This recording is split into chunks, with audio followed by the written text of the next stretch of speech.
কারণ সামনের কাতারে যে কয়জন আছে ওগুলো সব সুদেল, সুদ খায়।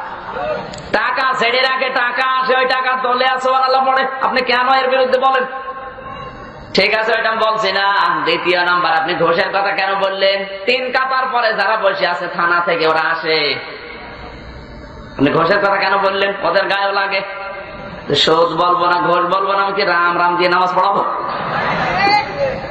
কি অবস্থা! নিজে তো মানেই না, আর মানুষ শুনবে, শুনতে দেয় না। হেদায়েতের সঠিক কথাগুলো বলে টিকে থাকা কোন মসজিদ এখন বাংলাদেশে অলরেডি নেই। অনেক মসজিদ আমি নিজে পেয়েছি যেখানে ঘুষ দিয়ে ইমামতি করা লাগছে। কয়েকদিন আগে এক বন্ধু নৌবাহিনীতে ইমামতি করছে। নৌবাহিনীতে 7 লাখ টাকা ঘুষ দিয়ে উনি ইমাম। তোর পেছনে নামাজ হবে।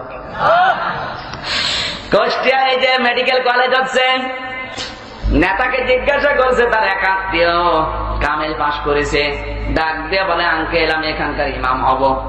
নেতা বলছে অসুবিধা নেই, মিষ্টি খাওয়ার টাকা দিও। কয় টাকা? ও মনে করছে 400-500 টাকা মিষ্টি খেতে লাগে। নেতা বলছে খুব বেশি না, মাত্র 10 লাখ। মিষ্টি খেতে যদি 10 লাখ লাগে, দই খেতে চাইলে 50 লাখ লাগছে।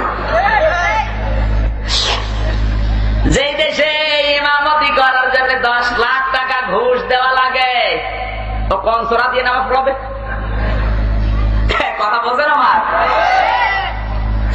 হচ্ছে না, সব উল্টা পাল্টা।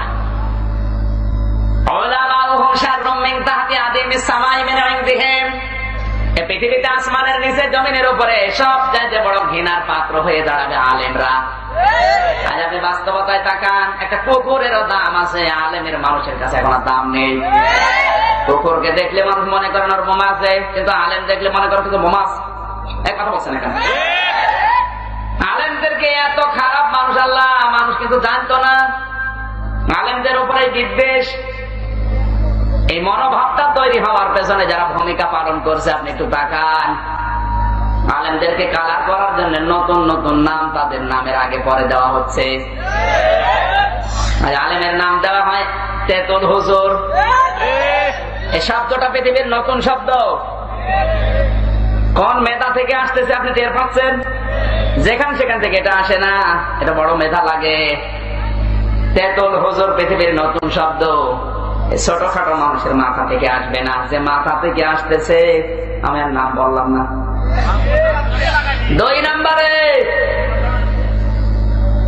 আগুন সন্ত্রাসী, এই শব্দটাও পৃথিবীর নতুন শব্দ। আর আসতে বলো, ছোটখাটো মেধার কাজ না, এসেছে অনেক বড় জায়গা থেকে। আলেমদের নাম আজ কত কায়দায় পরিবর্তন হচ্ছে। আমার নাম দিয়েছে পিসকে হুজুর, আমাকে পিসকে কি নাম আর পাইনি। কোরআনে কারীম জানিয়েছে ওয়ালা তালমিজু আনফুসাকুম ওয়ালা তানাবাজু বিল আলকাব বিইসাল ইসমুল ফুসুক বাদাল ঈমান ওয়া মান লাম ইয়াতুব ফাউলাইকা হুমুজ যালিমুন। সূরা হুজুরাতের 11 নম্বর আয়াতের শেষের দিকে আছে, আল্লাহ বলেন মানুষের নাম পরিবর্তন করে দিও না। যারা মানুষের নাম পাল্টিয়ে দেয়, ইহুদিদের দিকে তাকান, ওরা নবীদের নাম পাল্টিয়ে দিয়েছে। ওরা হযরতে ইব্রাহিমের নাম দিয়েছে আব্রাহাম, হযরতে মুসা নবীর নাম দিয়েছে যোসেফ, ঈসা নবীর নাম দিয়েছে যিশু, দাউদ নবীর নাম দিয়েছে ডেভিড। কত নাম পাল্টিয়েছে। আজ পৃথিবীতে হিড়িক পড়ে গেছে মুসলমানদের, বিশেষ করে নাম টেররিস্ট। আপনি বাইরের দেশগুলোতে যান, আমি ছোট্ট বয়সে অনেকগুলো দেশে ঘুরেছি। যে সমস্ত দেশে গেছি দেখেছি মুসলমান বলে না, বলে এরা সন্ত্রাসী।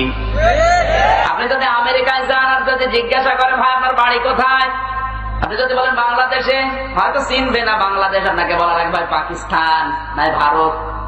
যদি পাকিস্তান আর ভারত বলেন আর বলেন আমি যদি মুসলমান, তাহলে তাড়াতাড়ি দূরে সরবে, বলবে এই সন্ত্রাসী, এর কাছে বোমা আছে।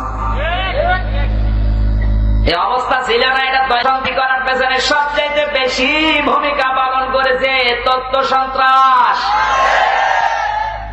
আমাদেরকে জাতির সামনে কালার করে দিয়েছে। আগেকার ইতিহাস দেখলে আমরা জানি নবীদের নাম, সাহাবীদের নাম, মুসলিম বিজ্ঞানী যারা তাদের নামও পাল্টিয়েছে, কিন্তু তারা ইহুদি খ্রিস্টান। আর এখন মুসলমানদের নাম কিছু মুসলমান নামধারী শয়তান পরিবর্তন করে দিচ্ছে। নাম পরিবর্তন করে বিচার বেশি হচ্ছে। আরো আসতে বলবে আসল নামে আর বিচার কয়জনের হয়? অধিকাংশ মানুষের বিচার হচ্ছে ঠিক, কিন্তু নাম পরিবর্তন করে। আমারও যদি এখন বিচার করে বাচ্চা রাজাকার বলে, তাও হয়ে যেতে পারে, অসুবিধা নেই। অথচ আমার বাবা ওই সময় হয়নি। আমার তো 92 সালে জন্ম, আমার বাবা হয় কোন কায়দায়? আমি বাবার বড় আর আমি একা সন্তান। আমার একটা ছোট্ট বোন আছে। এই যে অবস্থা, কোরআনে কারিমের কথা বলতে গেলে যদি আমার নাম বাচ্চা রাজাকার লাগিয়ে দেয়, এই মুরব্বী তো রাজাকারের বাবা।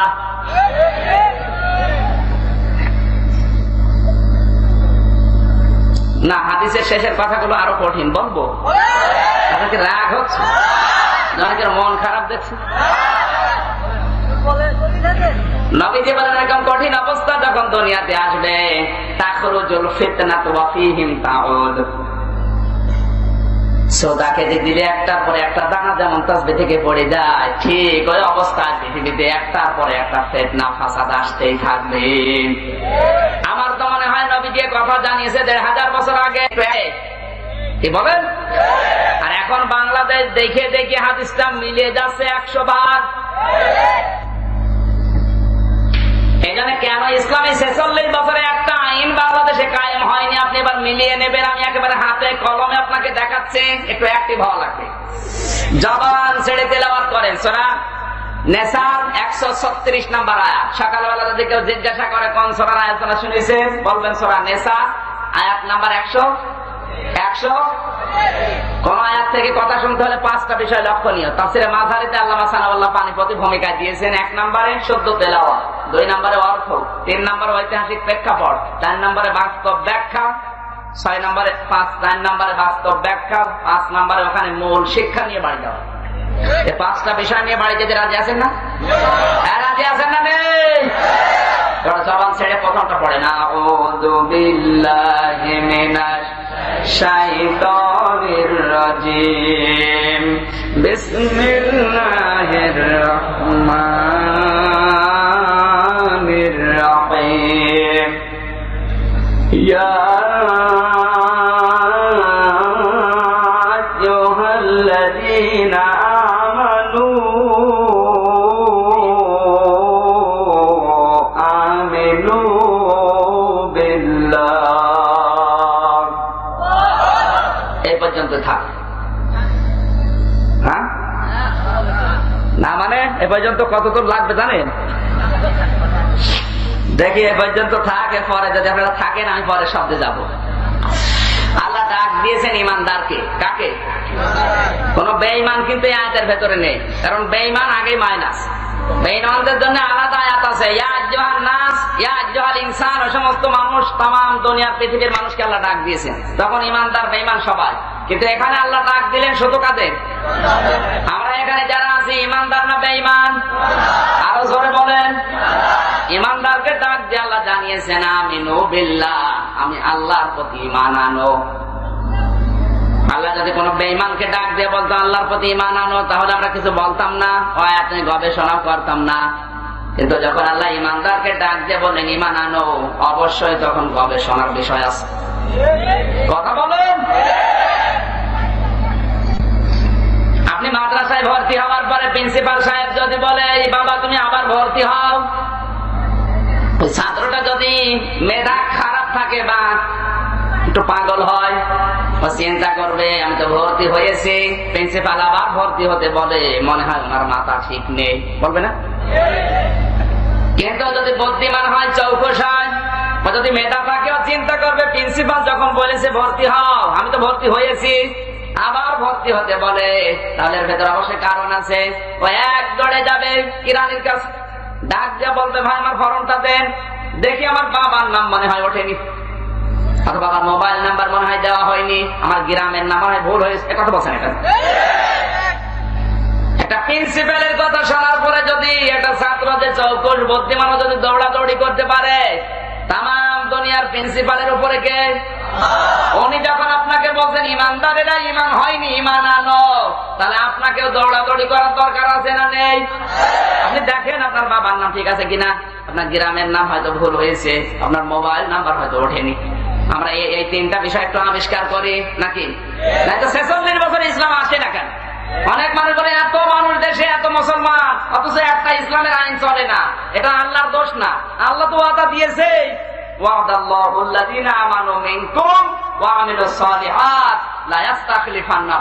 আল্লাহর ওয়াদা মিথ্যা হবে? মিথ্যা হচ্ছে কেন? এবার আয়াতের দিকে তাকান। আল্লাহর প্রতি ঈমান আনা ছাড়া মুমিন হওয়া যায় না, কথা ঠিক আছে? কোন মানুষ যদি আল্লাহর প্রতি ঈমান না আনে মুমিন হতে পারবে? আরো জোরে বলেন। কারো যদি ঈমান না থাকে, ও পাহাড় পরিমাণ আমল করেছে, কাজ হবে? কারো আমল নেই কিন্তু ঈমান আছে, ও জান্নাত পাবে না? পাবে না?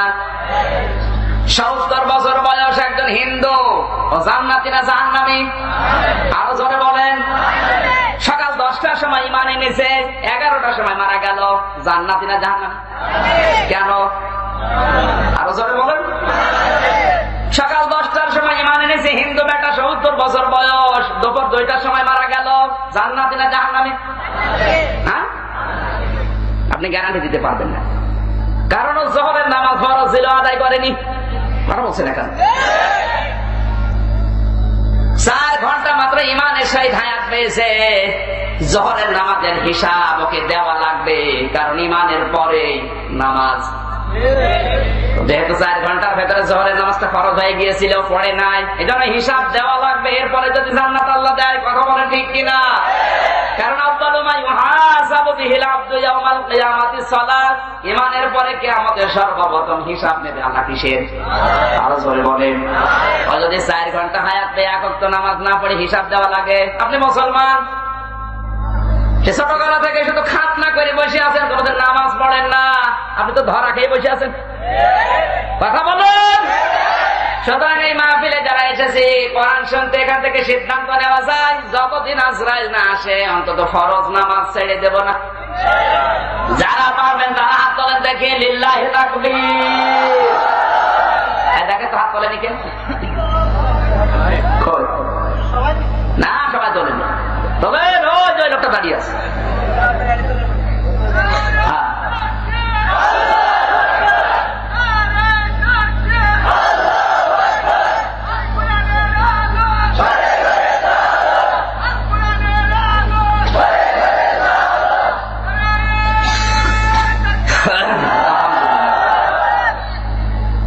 এরপরও যদি মসজিদে মুসল্লি না বাড়ে, আমি আর কি করবো? এত বড় ওয়াদা আপনি কোরআনের মাহফিলে দিলেন, এরপর নামাজ ছেড়ে দেন, এটা কি মানুষ না কলেরা? আমার ভাইরা এবার আসেন বাস্তবতায়। কোন মানুষ যদি বলে আমি আমানতু বিল্লাহ, আল্লাহর উপর ঈমান এনেছি, কমপক্ষে এই কথার সাথে 4টা কথা জড়িত। কয়টা? আরো জোরে।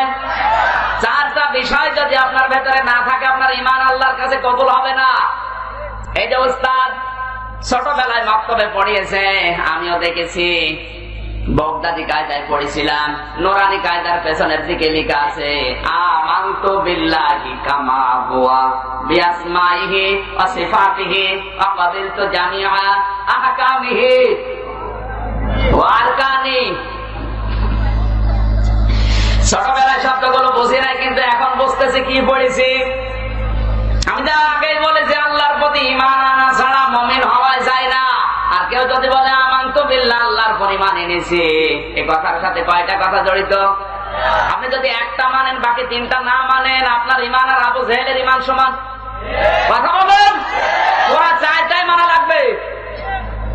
কারণ আপনি যে একটা মানেন আমানতু বিল্লাহি কামা হুয়া, এতটুকু আবু জেহেল মানত।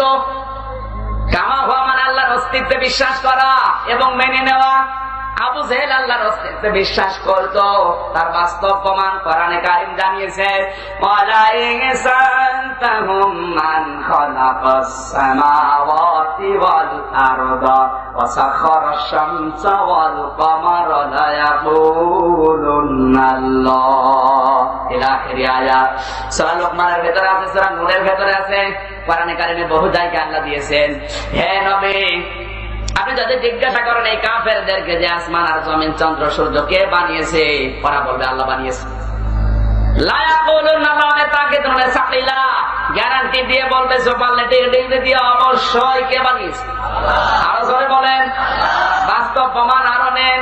বদরের ময়দানে যেদিন যাচ্ছিল আবু জেহেল, কাবার ওই মুলতাজাম যে জায়গাটাকে বলা হয় দরজা, ওই দরজা ধরে আবু জেহেল কান্নাকাটি করে, কাবার মালিক মুহাম্মাদের বিরুদ্ধে যুদ্ধে যাচ্ছি, সত্যের পক্ষে যে আছে তাকে তুমি বিজয় দিও। ওর দোয়া কবুল হয়ে গেছে। আল্লাহকে যদি বিশ্বাস নাই করবে তাহলে কাবার গিলাফ ধরে কাঁদবে কেন বলেন? আপনি আরো প্রমাণ নেবেন, আমি 99টা প্রমাণ এনেছি। আব্রাহা যেদিন কাবার ধ্বংস করার জন্য আসে, আল্লাহর নবীর দাদা আব্দুল মুত্তালিব ছাগলকে পাতা পেড়ে পেড়ে খাওয়াচ্ছিল। ওই জায়গাটা নিজের চোখে দেখে আসলাম। মক্কার লোকেরা এসে ডাক দিয়ে বলে, নেতা 60,000 সৈন্য নিয়ে চলে এসেছে, ওরা কাবা শরীফ ভাঙতে, আপনি তো কিছুই বলেন না। আব্দুল মুত্তালিব ওই সময় ডাক দিয়েছে, মক্কার লোকেরা, এই ছাগলগুলোর মালিক আমি, এদেরকে পাতা খাওয়ানো আমার দায়িত্ব। কাবা ঘরের মালিক আমি না, ওইটার মালিক আমার আল্লাহ। যদি তার দায়িত্ব থাকে সে বাঁচাবে। আবু জেহেল মুসলমান না, আব্দুল মুত্তালিব মুসলমান না মুশরিক? মুশরিক। তার প্রমাণ কি? ওই সময় পর্যন্ত কাবা শরীফের ভেতরে 360টা মূর্তি রেখে পূজা করতে, কথা বলে না কেন? কিন্তু তার আল্লাহর অস্তিত্বে তার বিশ্বাস আছে না নেই? আরো জোরে বলেন।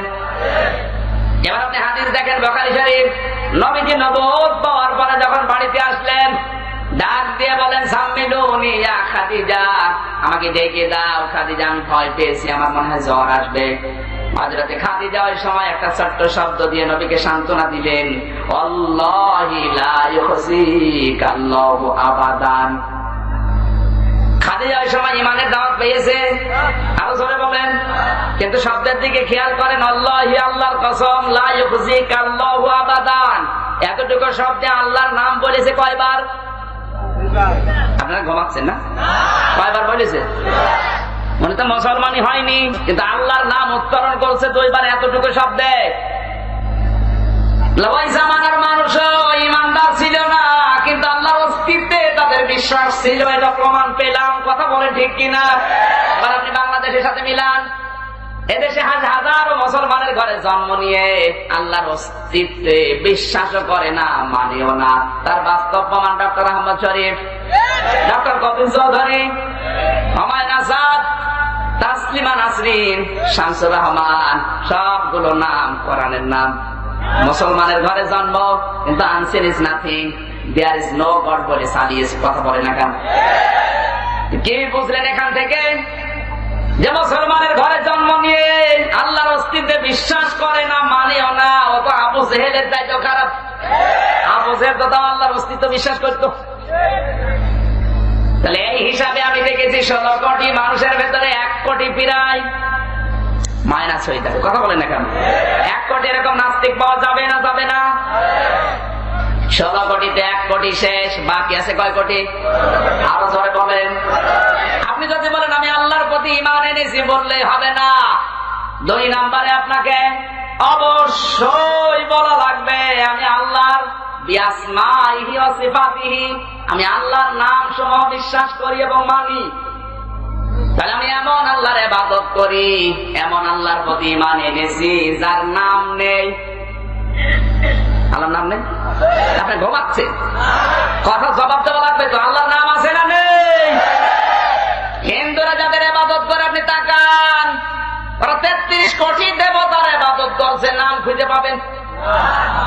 পেটে বোম মারবেন, 33 কোটি দেবতার নাম না পান তো 8-10 জনের নাম ছাড়া বলতেই পারবে না।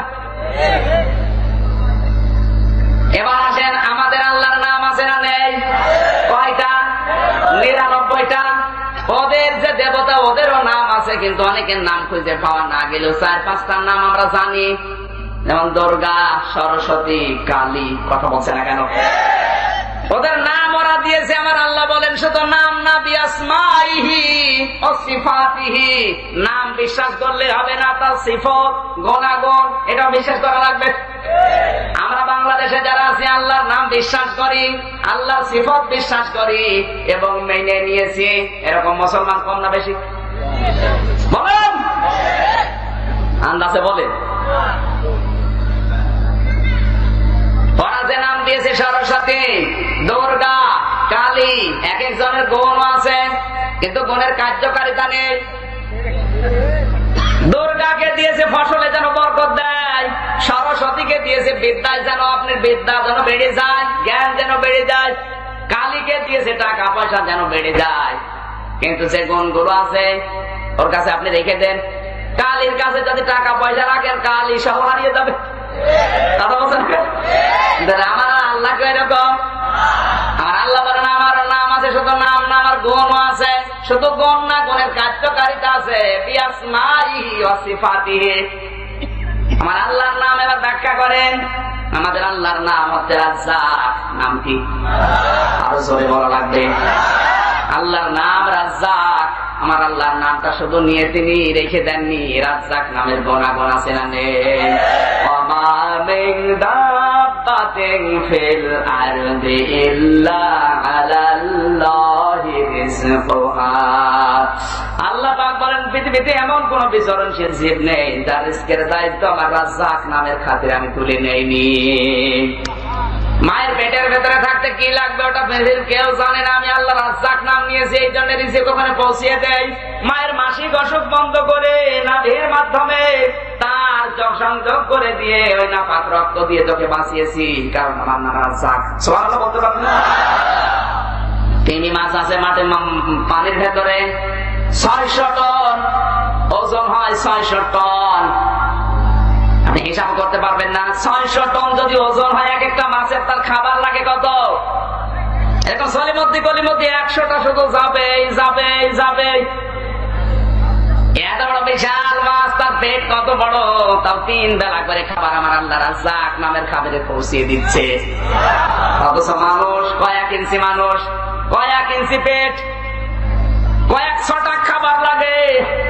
আর এইটার জন্য মানুষ আজ হারামি খারামি করতে দ্বিধাবোধ করছে না? না সিরাজগঞ্জে নেই? আরো আসতে বলেন। মানুষের জমি ফাঁকি দিয়ে খেয়ে যাচ্ছে 180 মাইল থেকে। কত মানুষ শরীর ফাঁকি দেওয়ার জম। এবার গত বছর হজে যে দেখেছি, হজে এসেছে বনের জমি ফাঁকি দিয়ে বিক্রি করি, আলহাজ হবে। শরিক যারা ফাঁকি দিয়েছে আলহাজ হওয়া তো দূরের কথা, আর হজ যে তার বিমানবন্দর আসবে। কথা বলেন। কারণ শরিক যারা ফাঁকি দেয় 3টা গুনাহ হয় তাদের। 1 নাম্বার, আপনি যদি শরিক ফাঁকি দেন আপনার জীবনের কোন ইবাদত বন্দেগী মাথার উপরে উঠবে না। 2 নম্বরে, আপনি যদি শরিক ফাঁকি দিয়েছেন ভাই বোন ছেলে মেয়ে জনগণ যতক্ষণ ফেরত না দেবেন, আপনি যদি মারা যান বেঈমান হয়ে মরে যাবেন, ঈমান পাবেন না। 3 নম্বরে, আপনি যে টাকা পয়সা গুলো ফাঁকি দিয়ে রেখে গেলেন আপনি কিন্তু ভোগ করতে পারবেন না। ওই টাকা দিয়ে আপনার ছেলে মেয়ে স্ত্রী আরো অবৈধ কাজ করবে, আর ওগুলো সব বিকাশ হয়ে ফ্ল্যাক্সি লোড হয়ে আপনার কবরে যাবে। আর যাদের বিকাশ খোলা নেই তাদের অসুবিধা নেই, বেকার ভরিয়ে যাবে। এবার আমি একটা পরীক্ষা চালাচ্ছি, এখানে হাজারো মানুষ বসে আছে, একটা মানুষ সাহস করে বলেন তো হুজুর আমি শরীক ফাঁকি দিয়েছি, হাত তোলেন দেখি। কেউ নেই। ছেলের নামে ভালো ভালো সম্পদ গুলো সব লিখে দিয়েছে, ভালো ভালো দোকান পজিশন মাঠের জমি সব লিখে দিয়েছে, আর মেয়ের মাথায় হাত দিয়ে বলে মা তোর জন্য দোয়া করে দিলাম। ওটা একেবারে টাট কানের ভেজা শয়তান। তুই দোয়া তো করবেই, মেয়ের নামেও জমি ফাঁকি দিলি কেন? কথা বলে ঠিক কিনা? শরিক ফাঁকি দেওয়া মানুষ বাংলাদেশে 2-1টা আছে না নেই? আছে মানে আমরাই আছে, মানে মনে করতেন ফেরেশতা। এখানে কত মানুষ বসে আছে যার মন খারাপ, একটু তাকান, ওইটাই ফাঁকি দিয়েছে। ওই যে মুরব্বী, ওই যে মন খারাপ করে বসে আছে কোন কারণে? আমি আশাই করা কি দেখি মন খারাপ কেন? ফাঁকি দিয়েছে নাকি? ফাঁকি যারা দিয়েছেন আপনি ফেরত দেন, নাই তো আপনার জীবনের কোন ইবাদত মাথার উপর উঠবে না। আপনি যদি তাহাজ্জুদ পড়েন হবে না। আর যাওয়ার সময় বেঈমান হয়ে মরে যাবেন। আর আপনার ওই সম্পদ গুলো যেগুলো ফাঁকি দিয়ে রেখে গেলেন, আপনি তো ভোগ করতে পারবেন না। ওগুলো ভোগ করবে আপনার ছেলে, মেয়ে, বউ, তা ভালো ভালো কাজে না। আপনার বউ এমন কায়দায় রাস্তায় বের হবে, মানুষ দেখবে আর জেনার গোনা হবে, আর ওইটা ফিলাক্সি লড হয়ে আপনার দোকানে যাবে, ভরে যাবে আপনার কবর। তখন বুঝবেন কি ঠেলা। এই জন্য সময় আছে, এতটুকু মাত্র কয়েক ইঞ্চি পেট, কয়েক ছটাক খাবার লাগে, এর জন্য এত কিছু করার দরকার নেই। যতটুকু হালাল আপনার কপাল আল্লাহ লিখে দিয়েছে ওইটা চেষ্টা করেন। কথা মনে হয় বোঝাতে পারেনি। আপনি আল্লাহর নাম বিশ্বাস করেন কিন্তু গুনাহগুন মানেন না। এবার বাংলাদেশের সাথে আপনি মিলান। আজ হাজারো মানুষ এই দেশে আল্লাহর নাম আছে, বিশ্বাস করে, কিন্তু আল্লাহর এই গুনাহগুন 99টা ও মানে না। আছে না নেই? এই হিসাব করে আপনি দেখবেন এই দেশে 15 কোটিতে 7 কোটি মাইনাস হয়ে যাবে। আল্লাহর নাম কিন্তু বিশ্বাস করে। আপনি যাকে জিজ্ঞাসা করবেন আল্লাহর নাম মুসলমান বিশ্বাস করবে না, করবে না। কিন্তু আল্লাহ যে রিজিক দাতা এটা আর মানতে চায় না, তখন দায়িত্ব দিয়ে দেয় মা দুর্গাকে। কথা বলেন, রিজকে বরকত দেখছে কে? না, তখন আর আল্লাহর বিশ্বাস নেই, তখন বলে মা দুর্গা দিয়েছে। তাহলে এখন কি বুঝলেন এখান থেকে ওর ইমান কি? আবু জেহেলের মতো। আর আসতে বলেন, আল্লাহর ওয়াদা মিথ্যা হবে না। আপনি আল্লাহর নাম বিশ্বাস করেছিলেন কিন্তু তার কার্যকারিতা আপনি মানেননি। আল্লাহর নাম মাহবুদ। কার নাম? মাহবুদ মানে ইবাদত পাওয়ার যোগ্য। আল্লাহ বাদে আপনি কারোর সামনে মাথা নত করতে, আরো জোরে বলেন। আজ অনেকে পীরের সামনে, বাবার সামনে, কবরে মাথা নত করে দিচ্ছেন। আপনি তো বিশ্বাস করেছেন আল্লাহ মাহবুদ, কেন জায়গায় গেলেন? আরো আসতে বলেন। বাংলাদেশের হাজারো পীরকে দেখেছে। আল্লাহর নাম আমার আল্লাহ স্পষ্ট ভাবে জানিয়েছেন, ওয়ালিল্লাহিল আসমাউল হুসনা ফাদউহু বিহা ওয়া যারুল্লাযীনা ইয়ালহিদুনা ফি আসমাইহি ইলা আখির আয়াত। সূরা আরাফ 9 নম্বর পারা 13 নম্বর পৃষ্ঠা 4 নম্বর লাইনের 180 নম্বর আয়াতের প্রথম অংশে আছে আল্লাহ বলেন, আমার হাজারো নাম আছে, আমার অনেক সুন্দর সুন্দর নাম আছে, যে কোনো নামে আমাকে ডাকো, অসুবিধা নেই। কিন্তু সাবধান, যারা আমার নাম এলহাদ করে ফেলে, পরিবর্তন করে, উল্টা পাল্টা করে ডাকে, তাদের নামে তোমরা ডাকবা না। আজ আল্লাহর নাম কোরআন স্পষ্ট আল্লাহ দিয়েছে না দেয়নি? রাজ্জাক শব্দ কোরআনে আছে না নেই? রাহিম শব্দ আছে না নেই? গাফফার শব্দ আছে না নেই? যেখানে আপনি দেখবেন আল্লাহর নাম কিন্তু স্পষ্ট। আর হাজারো পীরাজ ফতোয়া দিচ্ছে, আর পীর সাহেব মুরিদকে জিকির দিয়ে দিয়েছে হো হো। একে জিকির না শয়তানি? আরো জোরে বলেন, কেন আল্লাহর নাম এলহাদ করবে, পরিবর্তন করবে? আমার ঢোল দিয়ে বাজায়, ঢোল টুকি তবলা দিয়ে আল্লাহর নাম বাজাচ্ছে। নবীজির হাদিসের শেষ অংশে ছিল মানা আলাইহি ওয়া সাহাবি, দুইটা একালিফ করে টান আছে। মানা আলাইহি একালিফ টান, ওয়া সাহাবি এটাও একালিফ টান। কেন টান দিলেন? আমি বিদায় নিয়ে চলে যাচ্ছি, তোমরা যদি কিয়ামত পর্যন্ত পৃথিবীতে আমার উম্মত যারা আসবে, বনি ইসরায়েলের ভেতরে 72টা দল ছিল, আর আমার উম্মতের ভেতরে 73টা দল হবে, কাতার হবে। সব কাতার যাবে জাহান্নামে, একটা কাতার যাবে জান্নাতে। সাহাবীরা সঙ্গে সঙ্গে বলেছিল, মা না হে নবী, ওই দলটার লোক কারা? নবীজি প্রশ্নের উত্তর দেওয়ার সময় বলেছেন, যারা আমি নবী এবং আমার সাহাবীদেরকে দেখে চলবে। কথা বলে ঠিক কিনা? এখান থেকে আপনি কি বুঝলেন? চট্টগ্রামে গিয়েছিলাম, ঢোল বাজায়, নারী পুরুষ এক জায়গায় জিকির করছে, লাফাচ্ছে। জিজ্ঞাসা করেন, ভাই আপনি তো লাফান কেন? লাফায় মানে জিকির করছি। পরে যদি জিজ্ঞাসা করেন আপনি লাফান পেয়েছেন কোথায়, ও কিন্তু নবীর নাম বলবে না, সাহাবীদের নাম বলবে না, কোরআনে আছে হাদিস আছে বলবে না। ও বলবে আমরা খাজা মঈনুদ্দিন চিশতি ঢোল বাজিয়েছে, লাফিয়েছে, এই জন্য আমরা লাফাই। এবার একটু মিলাবে, খাজা মঈনুদ্দিন চিশতি ঢোল বাজিয়েছে আমি মেনে নিলাম, কিন্তু খাজা মঈনুদ্দিন চিশতি কি নবী, সাহাবী? তিনি তো শরীয়তের দলিল হতে পারেন না। আপনি কেন আপনার পীর সাহেবের কথা শুনে ভুল করবেন? নবীজি দিয়েছেন মানা আলাইহি ওয়া সাহাবী। যদি এক কাতারে থাকতে যাও, এই দুইটা দলিল মানা লাগবে। এই দুইটার বাইরে যারা আছে সব ওই 72 কাতারে। মানে আন্দাজে জিকির করবেন। আব্দুল্লাহ ইবনে মাসউদ রাদিয়াল্লাহু তাআলা আনহু বর্ণনা করেন, তিনি বলেন আমি নবীজি ইন্তেকালের 40 দিন পর সিরিয়ায় বেড়াতে গেলাম, তাকিয়ে দেখে এক মসজিদে নামাজ আদায় করে জোরে জোরে চিৎকার করে জিকির হচ্ছে। নামাজ শেষ করার পরে ডাক দিয়ে বললাম আমাকে তোমরা চেনো? সবাই ঘুরে তাকিয়েছে, লোকটাকে। হযরত আব্দুল্লাহ ইবনে মাসউদ এমনিতে চিকন ছিলেন, সবাই যখন ঘুরে তাকিয়েছে লোকটাকে, আমাকে চেনো বললো কেন? তিনি তখন পরিচয় দিলেন, আমি কিন্তু বিশ্ব নবীর সাহাবী আব্দুল্লাহ বিন মাসউদ। নবীজি ইন্তেকাল করেছে মাত্র 40 দিন, এখনো পর্যন্ত তার কবরের মাটি শুকায়নি। আমি তো সারাটা জীবন নবীজির সাথে কাটালাম। তোমরা এর ভেতরে ইসলামে নতুন বেদাত চালু করে ফেলেছো। কে বলেছে তোমাদেরকে এভাবে জিকির করতে? সারাটা জীবন নবীজির সাথে কাটালাম, কোনদিন নবীকে আমি লাফাতে দেখিনি, চিৎকার করতে দেখিনি। কারো বাবা দিয়েছে অমন মতো চিৎকার করে যাচ্ছে। আপনি আল্লাহকে ডাকবেন, এ দলিল কোরআনে আছে না নেই? আযকুর রাব্বাকা ফি নাফসিকা তাদাররুআ ওয়া খুফাতান। আপনি ডাকবেন একেবারে ভীত সন্তুষ্ট হয়ে, কাঁদো কাঁদো স্বরে। আর এমন জোরে চিল্লাচ্ছে পাশের লোকের নামাজ নষ্ট হয়ে যাচ্ছে।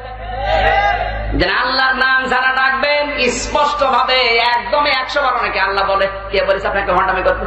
উনি একদমই 100 বার আল্লাহ বলছে। আপনি রসুলের 63 বছরের জীবন খোলেন, একটা সাহাবীর জীবন দেখান তো, রসুলের সাহাবীরা একদমই 100 বার হাফসে দম পড়েছে। আমি আপনাকে ইন্ডিকেট করি না, কোরআনে যেটা নেই, হাদিসে যেটা নেই, ওটা আমার বাবা দিলে ওটা আমি মানি না। বলেন আপনি আল্লাহর প্রতি ঈমান এনেছেন, আল্লাহর নাম রাখবেন স্পষ্ট ভাবে। রাত্তিলিল কোরআন তারতিলা, থেমে থেমে স্পষ্ট করে পড়বেন। এলহাদ করতে আল্লাহ নিষেধ করেছেন। এলহাদ মানে পরিবর্তন করা, পরিবর্তন করা, পাল্টিয়ে ফেলা। এমন ভাবে আল্লাহর নাম ডাকছে যে আল্লাহ বলেন আল্লাহ বলেও বোঝা যায়। কেউ যদি বলে আমি আল্লাহর প্রতি ঈমান এনেছি, শুধু বললে হবে না, আল্লাহর নাম বিশ্বাস করা লাগবে এবং তার গুণাগুণ সহ মানা লাগবে। আমি এই হিসাবে বাংলাদেশে আল্লাহর নাম বিশ্বাস করে কিন্তু মানে না। কত কোটি বাদ দিলাম? 7 কোটি। আর বাকি আছে কয় কোটি? এখন 8 কোটি বাকি আছে। কেউ যদি বলে আমি আল্লাহর প্রতি ঈমান এনেছি, বললেই হবে না, 3 নম্বরে তাকে আল্লাহর আইন মানা লাগবে এবং বিশ্বাস করা লাগবে। কথা বলেন। এবার আমার আল্লাহর আইন এবার কয়টা? হ্যাঁ, কোরআন শরীফের ভেতরে আমার আল্লাহ নিজের আইন দিয়েছেন 500। কত? আরো জোরে বলেন। শরীয়তের দলিল হচ্ছে 500 আয়াত। আজ আপনি বাংলাদেশের জরিপটা নিয়ে যান, ইমানদারি দিয়ে এটা আল্লাহ ক্ষমতা দেবে কি করি? 500 আয়াত শরীয়তের বিধানও কিন্তু বিশ্বাস করে। কোরআনের আইন, চোরের আইনও বিশ্বাস করে, যাকাতের আইনও বিশ্বাস করে, নামাজের আইনও বিশ্বাস করে। আইনগুলো বিশ্বাস করলে হবে না, মানা লাগবে। এই ক্ষেত্রে মুসলমানদের যে অবস্থা, বাংলাদেশে আরো 5 কোটি বাদ চলে যাবে। কথা বলেন। আপনি আল্লাহর আইন একটা একটা করে মিলান 500, এরকম রায় আরো লাগবে। এমনি আল্লাহ দেয়নি কোরআনে কারিমের ছোট্ট আয়াতের ভেতরে আমার প্রতি ঈমান আনো, ঈমানদারকে ডাক দিয়ে ঈমান আনো বলার পেছনে কারণে আমাদের ঈমান নেই আসলে। কোন মানুষ যদি বলে আল্লাহর প্রতি ঈমান এনেছি, তার আইনকে বিশ্বাস করা লাগবে, তারপরে মানা লাগবে। কথা বলেন ঠিক কিনা? এখন আল্লাহর আইনকে ইয়াকুলুনা হাল লানা মিনাল আমরি মিন শাইইন কুল ইন্নাল আমরা কুল্লাহু লিল্লাহ। সূরা আলে ইমরান 154 নম্বর আয়াত, 4 নম্বর পারা, 9 নম্বর পৃষ্ঠা, 3 নম্বর লাইনে আছে, মাঝের অংশে আছে। আল্লাহ তাআলা বলেন, হে নবী, মানুষ যদি জিজ্ঞাসা করে আইন তৈরি করার কোন ক্ষমতা আমাদের আছে, আপনি বলেন আইন শুধু তৈরি করতে পারে কে? আল্লাহ। এই দায়িত্ব যারা নিজেরা নিয়েছে, নিজেদের ব্যক্তিগত স্বার্থে, দলীয় স্বার্থে, পরিবার, সমাজ, রাষ্ট্র চালানোর জন্য যারা আইন বানাচ্ছে, এরা আল্লাহর চাইতে বেশি বোঝে। আরো জোরে বলেন। পরিবার কিভাবে চলবে, সমাজ কিভাবে চলবে, রাষ্ট্র কিভাবে চলবে, আইন আল্লাহ দিয়েছে না দেয়নি? আরো জোরে বলেন। ওইটা বাদ দিয়ে আপনি নতুন করে আইন বানিয়ে নিজের সুবিধা মতো তৈরি করবেন, আপনি তো সুবিধাবাদ, চিন্তাবাদ। সুতরাং আপনার ঈমান নেই। আল্লাহর আইন আপনি বিশ্বাস করেছেন যে নামাজের আইন আছে, রোজার আইন আছে, বিচার ব্যবস্থায় আইন আছে, বিশ্বাস করেন কিন্তু মানেননি। এরকম একটা একটা করে 500 চোরের আইন দিয়েছে কে? আল্লাহ। চোর যদি চুরি করে হাত কেটে দাও। বাংলাদেশে আজ চুরি হয় অভাবে না স্বভাবে? স্বভাবে। অভাবে যদি চুরি করে তার অভাব দূর করে স্বভাব ভালো বানিয়ে দাও। কিন্তু যদি কেউ স্বভাবে চুরি করে ওর হাত কাটা লাগবে। আর এই দেশে যারা বড় বড় চোর ওদের অভাব না, ওদের স্বভাব। আরো আসতে বলেন। দায়িত্বে যত মানুষ আছে আপনি তাকান, অধিকাংশ গুলো বড় বড় চোর। ছোটখাটো মোলা মুরগি এগুলো চুরি করলে তো হয় না। চুরি করছে পুকুর, চুরি করে বলছে ব্রিজ। রড দেবে ব্রিজে না, বাঁশ দিয়েছে। বাস্তবতা এইটাই।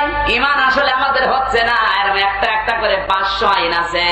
আমার যতটুকু ধারণা এই চোরের আইনটা বাংলাদেশে আর যে কেউ চাক তারা চাইবে না যারা পুকুর চোর, যারা যে সুন্দরবন চুরি করে খেয়ে ফেলে, যারা ব্রিজ চুরি করে খেয়ে ফেলে, ওরা চিন্তা করবেন না এই আইন যদি রাষ্ট্রে কায়েম হয়, সংসদে যায়, তাহলে আমি যে বস্তা ভর্তি টাকা চুরি করেছি আমার হাত আগে কাটা পড়বে। কথা বলে না কেন? তখন কোরআনের আইনের বিরুদ্ধে রায় দেয়, এটা বর্বর আইন। কোরআনকার মারাও গেছে কথা বলার পরে কথা বলছে না কেন?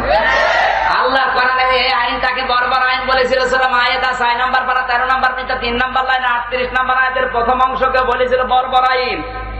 আল্লাহ তুলেও নিয়েছে, এখন টের পাচ্ছে বর্বর কিনা পরপর। কথা বলে এই হিসাবে আমি যাতে আরো 5 কোটি বাদ দিয়ে দিলাম, ভুল করে ফেলেছি। আল্লাহর আইন আপনি বিশ্বাস করেন 500 হাত, কিন্তু মানেন না। একটা আইন আপনি মানেন না। আমার আল্লাহর আইন আছে, পর্দা করা লাগবে না লাগবে না? আরো জোরে বলেন। কোন মানুষ যদি পর্দা না করে জানা শোনার পরে, এই কবিরা গোনাটা করার পরে, এক একটা কবিরা গোনার কারণে কমপক্ষে 7000 বছর জাহান্নামে থাকা লাগবে। এবার মোবাইল যাদের আছে আপনি একটু তুলে নিতে পারেন। আমি একটা তথ্য বলছি, মোবাইল কাজ একটু তোলেন। মোবাইল এটা লাগবে। আর কালকে সকাল থেকে এই বড় গোনাটা, এই কবিরা গোনাটা ছেড়ে দেওয়া লাগবে। কারণ আপনি আল্লাহর আইন বিশ্বাস করেন, এবার মানা লাগবে। আর যদি না মানেন, আপনার ইমান আর আবু জেহেলের ইমান। বলেন।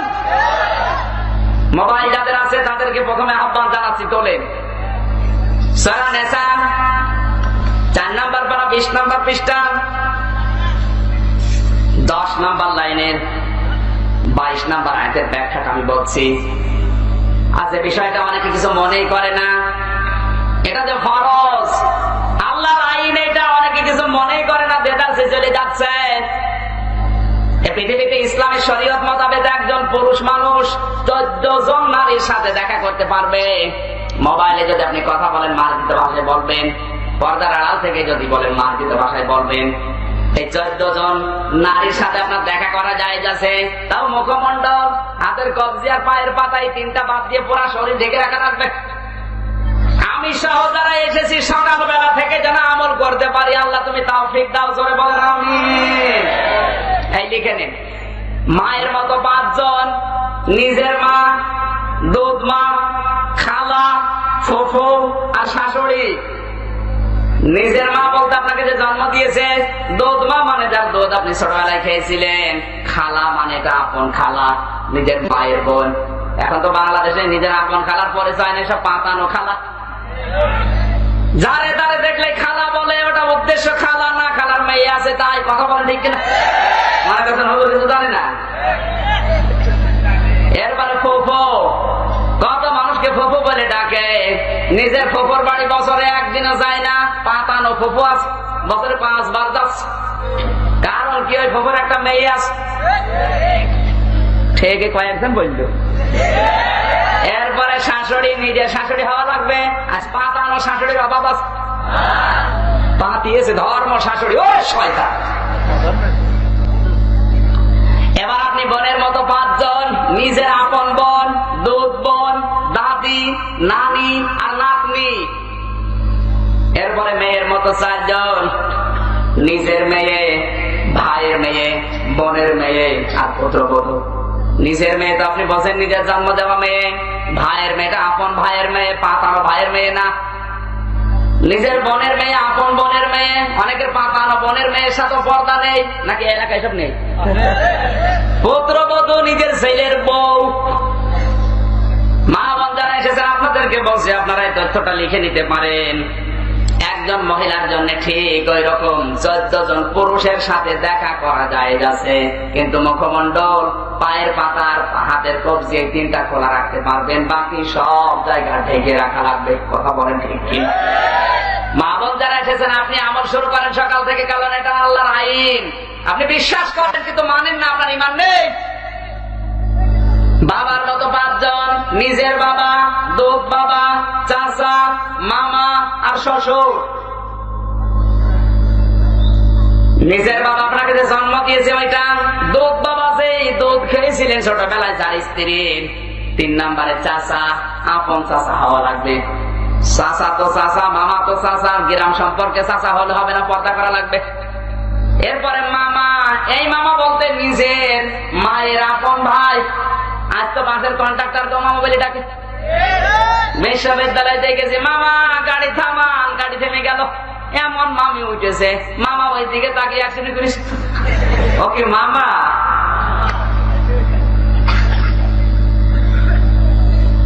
এরপরে শ্বশুর, নিজের আপন শ্বশুর হওয়া লাগবে। চাচা তো শ্বশুর, মামা তো শ্বশুর, ফুফু তো শ্বশুর, খাবো তো শ্বশুর, যা আছে পর্দা করা লাগবে। কথা বলছেন আমার? ভাইয়ের মতো 5 জন, আপন ভাই, দুধ ভাই, দাদা ভাই, নানা ভাই আর নাতি। এরপরে ছেলের মতো 4 জন, নিজের আপন ছেলে, আপন ভাইয়ের ছেলে, নিজের আপন বোনের ছেলে আর মেয়ের জামাই। এদিকে কি বলে? মেয়ের জামাই কি বলে? জামাই বলে। চট্টগ্রামের ওইদিকে মেয়ের জামাইকে নিজের জামাই বলে। জামাই আসবে। এই যে 14 জন পুরুষের নাম বললাম, মেয়েদের জন্য এই 14 জন পুরুষ বাদ দিয়ে অন্য কারো সাথে দেখা করা জায়েজ নেই পর্দা ছাড়া। যদি মোবাইলে কথা বলতে চান মার্জিত ভাষায় বলবেন, কথা মিথ্যা কথা বলবেন না, সঠিক কথা বলবেন। মোবাইলে কথা বলবে কি করে মেয়েরা? আমার আল্লাহ 1500 বছর আগে ওই আইনটা দিয়েছে না দেয়নি? বলেন, 1500 বছর আগে মোবাইল ছিল, দিল কি করে? আল্লাহ পাক বলেন, ইয়া নিসান নাবিয়্যি লাস্তুন্না কাআহাদিম মিনান নিসাইয়্যিন ইত্তাকাইতুন্না ফালা তাখদা'না বিল কওলি ফায়াতামাল্লাযী ফী কলবিহি মারাদুন ওয়া কুলনা কাওলাম মা'রুফা। সূরা আহজাব 22 নম্বর পারা, প্রথম নম্বর পৃষ্ঠা 3 নম্বর লাইনের 32 নম্বর আয়াত। আল্লাহ তাআলা ডাক দিয়েছেন, হে নবীর স্ত্রীরা, পর্দার আড়াল থেকে যদি কারোর সাথে কথা বলতে হয়, কথা বলবেন সঠিক, মিথ্যা কথা বলা যাবে না, কিন্তু ভাষা হবে রুক্ষ। আপনি মোবাইলে কেউ কল দিয়েছে, যদি অপরিচিত নাম্বার হয় মোবাইল রিসিভ করবেন, সালাম দেওয়ার পরে যদি দেখেন অন্য কেউ, আপনি কথা বলবেন সঠিক, মিথ্যা বলা যাবে না, কিন্তু ভাষা গলা করবেন মোটা, এমন ভাষায় বলবেন ও যেন আর পরবর্তীতে উল্টা পাল্টা করার সাহস না পায়। আর আপনি যদি সাপ নূরের কণ্ঠে বলেন, তো কিন্তু লাইন লাগাবে, কথা বলেন। পরকীয়া প্রেম বাংলাদেশে বাড়ছে এই কারণে। আর ভারতের এই 36টা চ্যানেল তো লেগেই আছে। এই দেশে পরকীয়া প্রেম তৈরি করার জন্য ভারতের এই সিরিয়াল তুমি আসবে বলে দায়ী। এখন তো বন্ধ হয়ে গেছে, এখন চলছে আদরিনী, মানে ওর কিচ্ছু জানি না, সব খবর দিয়ে যাচ্ছে জিবরাইল। এই আদরিনীর দ্বারা এখন পরকীয়া প্রেম বাড়ছে। এই স্টার জলসা, স্টার বিলাস দেখেন, কার হাত তোলেন তো? আপনাদেরকে বলছে না, মেয়েদের বলছে, কারণ ওরাই দেখে। এই ক্যামেরা রাখো, ওইদিকে মারেন। মা বোন যারা এসেছেন, ভারতের এই 36টা চ্যানেল দেখা হারাম, হারাম এবং হারাম। কারণ সংসার কি করে ভাঙতে হয়, পরকীয়া প্রেম কিভাবে শিখতে হয়, ওইটা ছাড়া কিচ্ছু নেই। না এলাকায় সব চলে না। পরকীয়া প্রেম যারা করেছেন, কান খাড়া করে শোনেন, বেঈমান হয়ে মরে যাবে। এখন তওবা করে ফিরে আসেন। একটা সংসার ভেঙে আপনি তছনছ করে দিচ্ছেন। আপনি যার প্রেমে আসক্ত হয়ে নিজের বউ ছেলে মেয়ে বাদ দিয়ে দৌড়াচ্ছেন, যার প্রেমে আসক্ত হয়ে দৌড়িয়ে চলে গেলেন বাড়ি ঘর সব ফেলে দিয়ে, ওর ভেতরে যা আছে আপনার স্ত্রীর ভেতর ঠিক একই আছে। আমি আর নিচে নামলাম না। এরপরও যদি আপনি যান আপনাকে নিষেধ করছি না, পরকীয়া প্রেম করার মতো মানুষ বাংলাদেশে নেই। গত পরশুদিন খুলনা ফুলতলা থেকে এক মহিলা কল দিয়েছে, বলছে হুজুর ভালোবেসে বিয়ে করেছিলাম কিন্তু কপাল খারাপ, ও দেখি আমার সাথে লাইন বাঁধে আর একজনের সাথে লাইন করেছে। শেষ পর্যন্ত বাদ দিয়ে দিলাম, আর একটা ধরলাম, আর এক স্বামী ধরে দেখবো আল্লাহ এর লাইন আর 3 জনের সাথে, ওরাও ছেড়ে দিলাম। আর একটা ধরলাম, এ ধরে দেখি আল্লাহ এর লাইন 4 জনের সাথে। এখন আমি করবো কি? এই 3টা স্বামী পাল্টিয়েছে অলরেডি। এখন যদি আমি স্বামী আরো পাল্টাই, মানুষ তো দোষ দেবে আমার। সম্মানিত ভাইরা, আপনাদেরকে জানাচ্ছি পরকীয়া প্রেম এটা ক্যান্সারের চাইতে মারাত্মক। ক্যান্সার হলে মারা গেলে আপনি শহীদের মর্যাদা পাবেন, কিন্তু কোন মানুষ যদি পরকীয়া প্রেম করে মরে যায় তো ঈমান নসিব হবে না, ও সরাসরি জাহান্নামে যাবে। আল্লাহর আইন আপনি বিশ্বাস করছেন কিন্তু মানেন না। এই হিসাবে আমি বাংলাদেশে বাদ দিয়েছি আরো 5 কোটি, বাকি আছে 3 কোটি। কয় কোটি? আরো জোরে বলেন। এবার আপনি আল্লাহর প্রতি ঈমান এনেছেন বললে হবে না।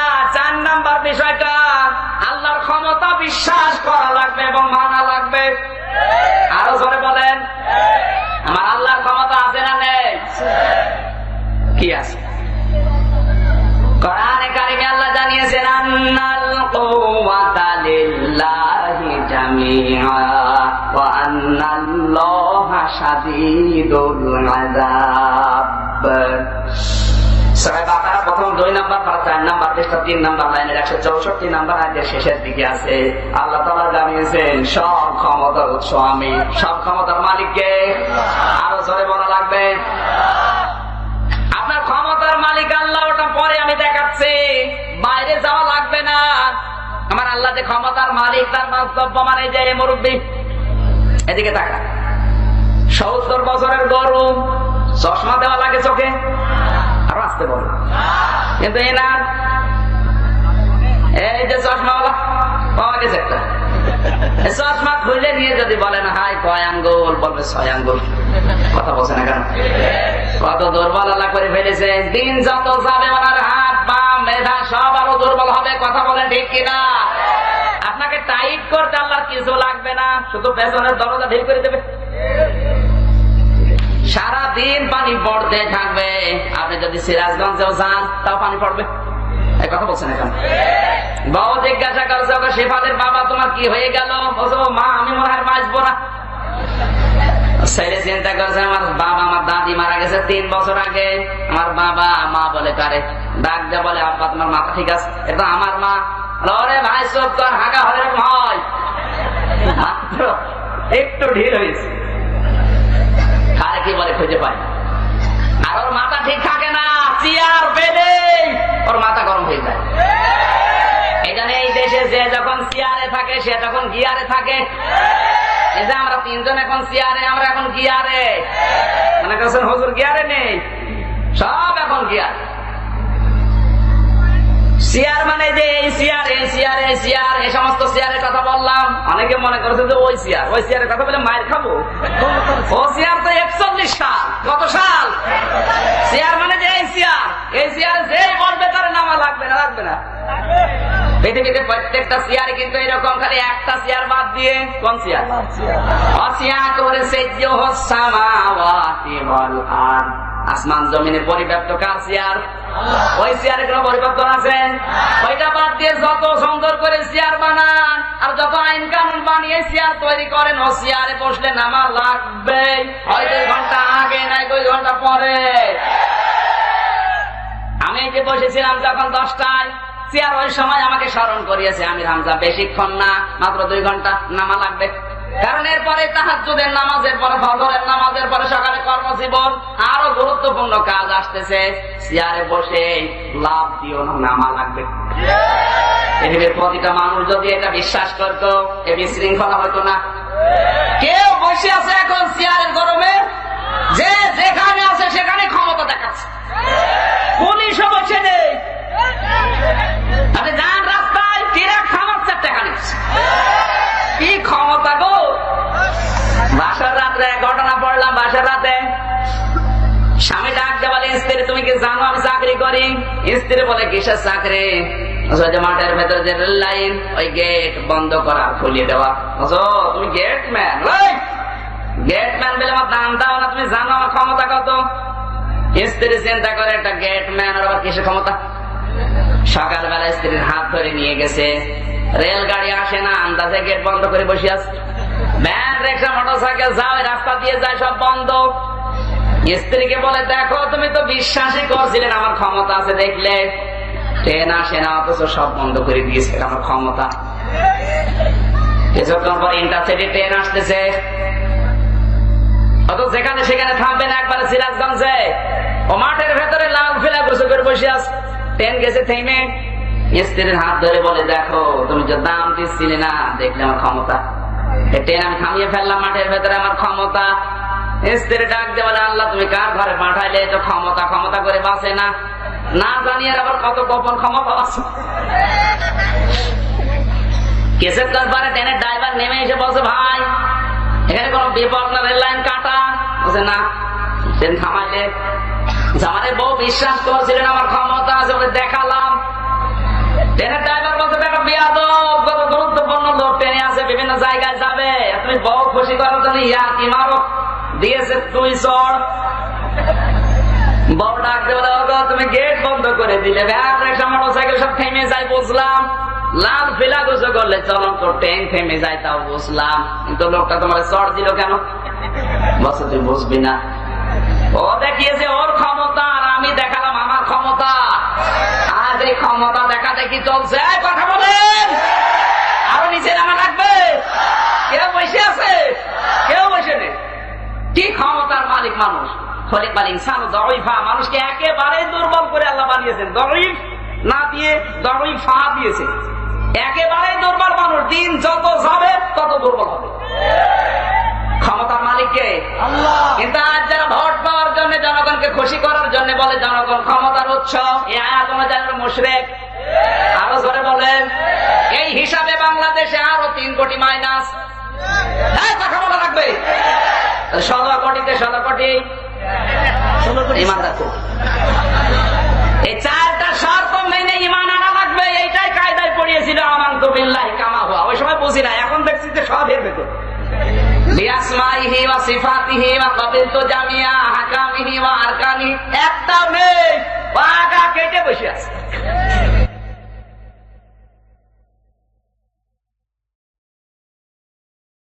কোরআন শরীফ আল্লাহ কেন দিলেন? চমা খাবে, তাকে রেখে দেবে, সকাল বেকার পড়বে।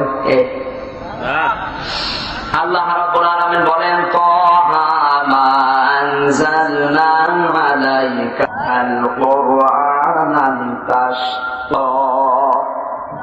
কেন আপনি কোরআন শরীফ আপনাকে আমি এই জন্য দেয়নি যে আপনি খাবেন, আপনাকে কষ্টে ফেলে দেবে কোরআন না। কোরআন দিয়েছে আপনার সম্মান বৃদ্ধি করার জন্য। যেখানে কোরআন থাকবে ওই জায়গার সম্মান আল্লাহ বাড়িয়ে দেবে কিয়ামত পর্যন্ত। এটা পরীক্ষিত। কথা বলেন।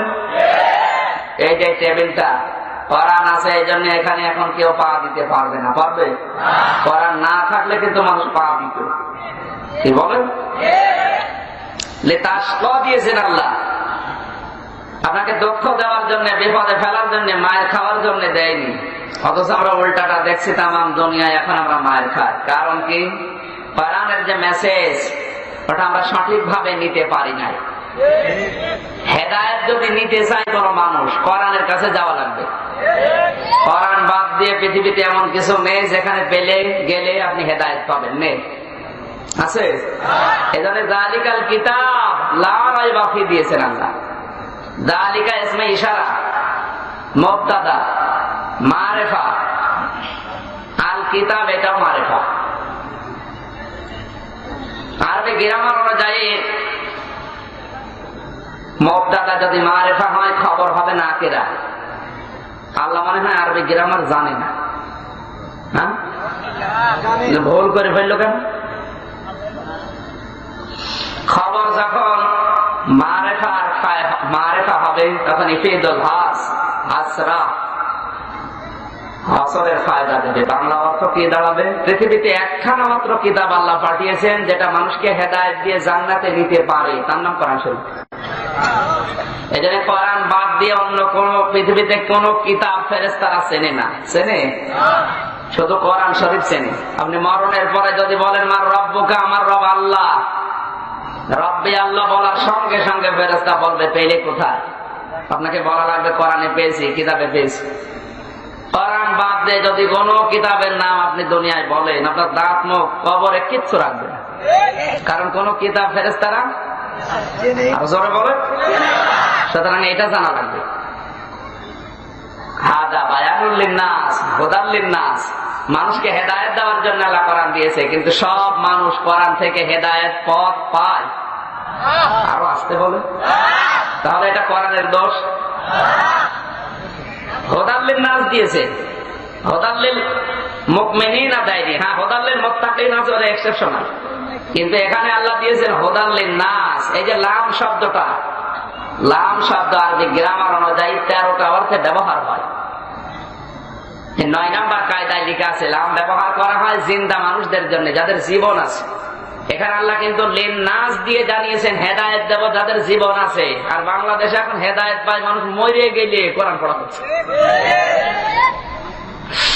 জিন্দা মানুষের জন্য আল্লাহ কোরআন দিলেন যে জিন্দা মানুষ হেদায়েত পাবে। এখন কি জিন্দা মানুষদের সামনে কোরআন বোঝানোর পরিবেশ আছে? মানুষ উল্টা বোঝে, কারণ এতদিন যেভাবে ইসলাম বুঝে এসেছেন অনেক মানুষ ওই ধারণায় এসেছে, মনে করছে ইসলাম মনে হয় ওই রকমই। আজকের মাহফিলের প্রধান অতিথি নবীদুল ইসলাম, পকেটে হয়তো টাকা ছিল না, এই জন্য সিরাজগঞ্জ বাজার থেকে কিছু টোকরা টোকরা করা মাছ, এই যে পিস পিস করা মাছ পাওয়া যায় না, বোয়াল মাছ পিস পিস করা 1 কেজি নিয়ে গেছে। মেয়ে জিজ্ঞাসা করছে বাবা এটা কি? উনি বলছে বোয়াল মাছ। দ্বিতীয় সপ্তাহে আবার ওরকম 1 কেজি নিয়ে গেছে টোকরা করা মাছ। জিজ্ঞাসা করছে বাবা এটা কি? বলছে বোয়াল মাছ। ও মেয়ে মনে করছে বোয়াল মাছ মনে হয় এতটুকুই হয়, বোয়াল মাছ কতটুকু? তৃতীয় সপ্তাহে উনি একেবারে 5 কেজি ওজনের এক বোয়াল মাছ কিনে ঘাড়ে করে নিয়ে যাচ্ছে। বাড়িতে প্রবেশ করার পরে মেয়ে জিজ্ঞাসা করছে বাবা এ কি? বলছে বোয়াল মাছ। মেয়ে বিশ্বাস করছে? মেয়ে ডাক দিয়ে বলে বাবা তুমি ওখানে দাঁড়াও, ও বোয়াল মানি না, ও বোয়াল না, ও বোয়ালের দাদা। তুমি এতদিন আমাকে বোয়াল দেখিয়েছে এতটুকু, আর এ কি বোয়াল? এ কি বোয়াল? এ বোয়াল খাবো না, এ বোয়াল নেবো না। সিরাজগঞ্জবাসী এতদিন যে বোয়াল দেখিয়েছিল ওটা কি আসল বোয়াল? আজকে যেটা দেখাচ্ছে আরো জোরে বলে। ইসলাম বাংলাদেশে প্রচার হয়েছে ঠিক ওই কায়দায়। কেউ নামাজকে ইসলাম বানিয়ে প্রচার করে দিয়েছে, কেউ রোজাকে ইসলাম বানিয়ে প্রচার করে দিয়েছে, কেউ জিকিরকে ইসলাম বানিয়ে প্রচার করে দিয়েছে। কিন্তু ইসলাম যে অতটুকু না, পারিবারিক জীবন থেকে আন্তর্জাতিক জীবন পর্যন্ত যে ইসলাম আছে এটা অনেক মানুষ জানেই না। আরে পুরা কথাটা যখন বলা হয় কিছু মানুষ বলে না এই ইসলাম মানি না, এতদিন ইসলাম বুঝেছে এইভাবে, আর এনি নতুন ইসলাম নিয়ে এসেছে। এতদিন যা দেখেছিলেন নাকি আসল ইসলাম? কথা বলেন। আজকে বোয়াল মাছ কাটা দেখবে না, পোড়া পোড়া বোয়াল মাছ দেখা লাগবে। আর তেলাওয়াত কিন্তু আয়াত ঠিক ওই রকমই। এত বাতাস আছে করতে গেলে বন্ধ করে দাও, আমার তো গলা ভেঙে যাচ্ছে এমনিতে রোজা রেখে, আমার অবস্থা কাহিল। বন্ধ করে দেব। না না কিচ্ছু লাগবে না, একেবারে স্টপ। যে যেখানে আছেন 1-1.5 ঘন্টা সময় আমি চেয়ে নিচ্ছি, দেখেন তো আজকে তেলাওয়াত কিন্তু আয়াতটা বোঝা লাগবে, কারণ একটা শব্দ যদি কেউ গবেষণা করে বোঝে কিয়ামত পর্যন্ত ওর হায়াত পাওয়ার দরকার নেই। ওই একটা আয়াতই তাকে জান্নাতে নিয়ে যেতে পারবে, সে যোগ্যতা কোরআনের আছে না নেই? এই যে দেশে একটা ভুল কথা প্রমাণ করে দিয়েছে, জানার নাম ইসলাম না, মানার নাম ইসলাম। এই কথাটা কিন্তু প্রচার হয়ে গেছে, এটা শয়তানের কথা। আপনি যদি না জানেন তে মানবেন কি? কোন মানুষ যদি জানে কিন্তু মানে না, তার গুনাহ হবে একটা। আর কোন মানুষ জানেও না মানেও না, তার গুনাহ হবে ডবল। আপনি জেনেছিলেন আপনার জানার ফরজ আদায় হয়ে গেছে, কিন্তু মানেননি, এজন্য একটা গুনাহ হবে। ওমান জা বিসাজ্জিয়াতি ফালা ইউজা ইল্লা মিথলাহা। আল্লাহ কিন্তু জুলুম করে না কারো উপরে, যতটুকু করেছেন অতটুকু আল্লাহ দেবে। কিন্তু কোরআনে কারিমের ভাষা কি? মানজা বিল হাসানাতি ফালাহু আশরু আমসালিহা। কোন মানুষ যদি পৃথিবীতে একটা ভালো কাজ করে, শুধু নিয়ত করলে নেকি হয়, আর যদি সম্পাদন হয়ে যায় গ্রেস মার্ক 10টা লাগিয়ে আল্লাহ 10 গুণ বৃদ্ধি করে দেন। আপনি জানেননি ওটা আপনার অপরাধ, ওটা এক গুনাহ, আর আপনি মানেননি ওটা আর এক অপরাধ। এদেশে তো হাজারো মানুষের ধান্দায় আছে যে আল্লাহ কিছু বললে বলবো, আল্লাহ আমি জানতাম না। আপনার গুনাহ হবে কয়টা? 2টা। কারণ আপনি জানেননি ওটা এক গুনাহ, আপনি মানেননি ওটা আর এক গুনাহ। সুতরাং জানা লাগবে। কথা বলেন, ইসলাম পড়াটা জানা লাগবে। আজ প্রচার যেভাবেই হয়েছে এখন থেকে ডিজিটাল কায়দায় প্রচার করা লাগবে। এই ভিডিও ক্যামেরা আবিষ্কার হওয়ার আগে, ভিডিও করার পরে 10 বছর 50 বছর পরে যেটা আবার দেখানো যায়, এই যোগ্যতা বা এই যে ধারণা মানুষের মেধায় ছিলই না যে একটা পাস্ট হয়ে যাওয়ার পরে আবার দেখানো যায়, এ ধারণা ছিল। কিন্তু ক্যামেরা আবিষ্কার হওয়ার পর, ভিডিও আবিষ্কার হওয়ার পরে কিন্তু এই ধারণা এখন মানুষের মেধায় এসেছে। না, 7 মাসের ভাষণ দিয়েছিল প্রধান বঙ্গবন্ধু, ওটা এখনো দেখা যাচ্ছে। কিন্তু ওটা আবিষ্কার হওয়ার আগে যদি আপনি বঙ্গবন্ধু ভাষণ দিতে আর এখন শুনতে পারতেন? বলেন, দেখতেও পারতেন না। এই জন্য কোরআন শরীফ বোঝা লাগবে বাস্তবতার নিরিখে। মানধাত আমলের যে তাফসির গুলো লেখা আছে, বিশেষ করে তাফসিরে কাদিম, পুরাতন তাফসির যেগুলো 700 বছর 1000 বছর আগে, ওগুলো ভুল না, ওগুলো ঠিক। কিন্তু ওনাদের যোগ অনুযায়ী ঠিক ছিল। এখন বাস্তবতায় যেগুলো দরকার, এই সিরাজগঞ্জের একটা মানুষ যদি 200 বছর আগে মারা যায়, ওকে কবর থেকে তুলে এনে যদি বাংলাদেশ ব্যাংকের সামনে দাঁড় করিয়ে দেন, ওই এত বড় বিল্ডিং থেকে চিন্তা করবে আল্লাহ এ উঠবো কি দিয়ে, তখন ও বাঁশ খুঁজবে। কথা বললাম, যে লোকটা 50 বছর আগে মারা গেছে ওরা তুলে নিয়ে আসেন, ওই বিল্ডিং এর সামনে দাঁড় করিয়ে দেন, ও কিন্তু আর বাঁশ খুঁজবে না, ও চিন্তা করবে যে সিঁড়ি আছে কিনা দেখি। এখান থেকে 20 বছর আগে যে মারা গেছে ওরা তুলে আনেন কবর থেকে, সিঁড়ি খুঁজবে না, ও লিফট খুঁজবে। আর আমার তো মনে হচ্ছে এখান থেকে আরো 50 বছর পরে যে লোকটা মরে যাবে, ওরা কবর থেকে তুলে আনেন, ও বাঁশ, সিঁড়ি, মই, লিফট কিছু খুঁজবে না, ও চিন্তা করবে রিমোট আছে কিনা, একবার টিপ দেবো, 1 টিপ 28 তলা। ওরকম সময় আসতেছে, কথা বল না কেন?